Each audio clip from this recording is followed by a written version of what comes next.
Francesco Rizzuto, Professor of European Law at Liverpool John Moores University. Welcome back to the programme. Now, there seems to be a mismatch between the unemployment rate and the number of job vacancies in Germany.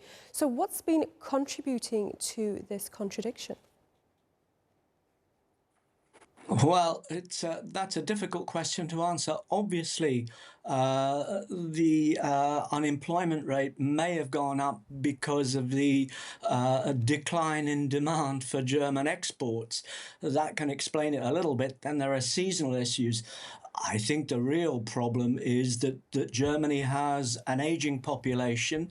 It has a population that is also unwilling to work the long hours that they should work. And it has a population that is not trained in the areas that are clearly the areas that are needed for the future, whether it's construction, whether it's actually nursing, whether it's education. So both high skill and low skill work. So Germany really does have a bit of a problem in matching its labour force and the skill set of its labour with what its economy needs, both today and for tomorrow.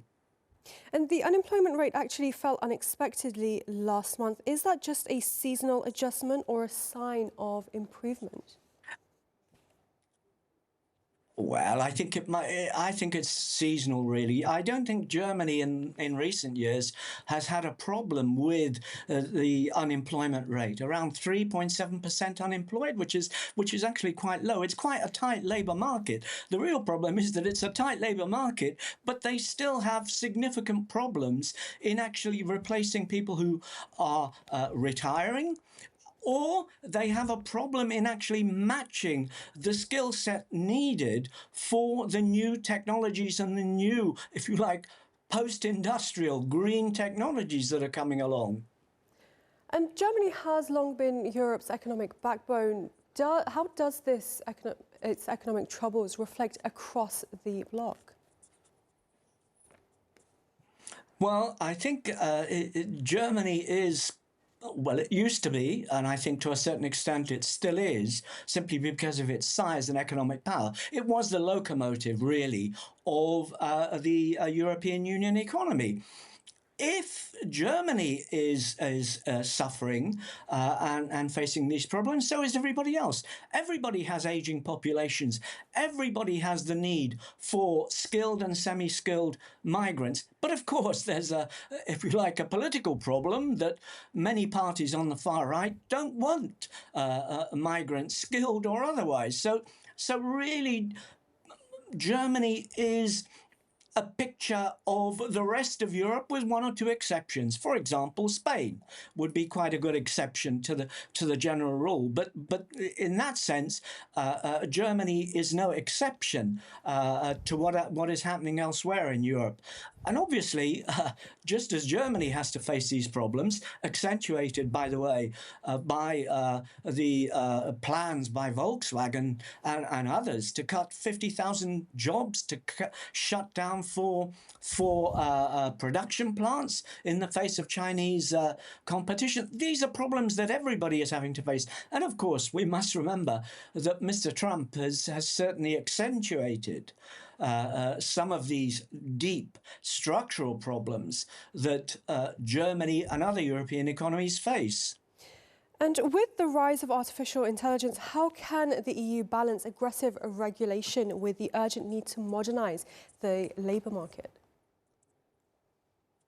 Oh, that's extremely difficult.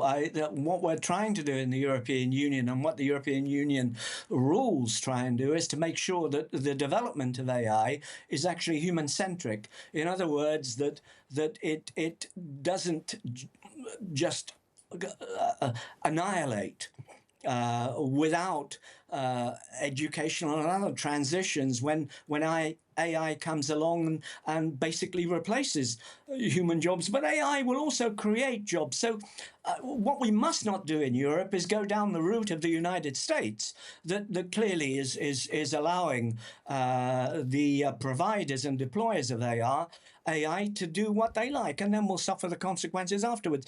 It's a slightly different approach. I think the EU has had to adapt its rules already once by introducing longer timelines, for example, for the rules on AI to come in. But basically, the risk-based approach is quite good, and there are many examples now in Europe where governments, the Italian government is a good example of this, has ensured that AI the impact of AI on jobs and the development of jobs and the security of jobs will be closely monitored. So what we're trying to do is accept the benefits of AI, but ensure that it is not destructive of jobs and the welfare of individuals. It will be difficult to do, but that's the challenge, really, that all economies and governments have to face in the European Union.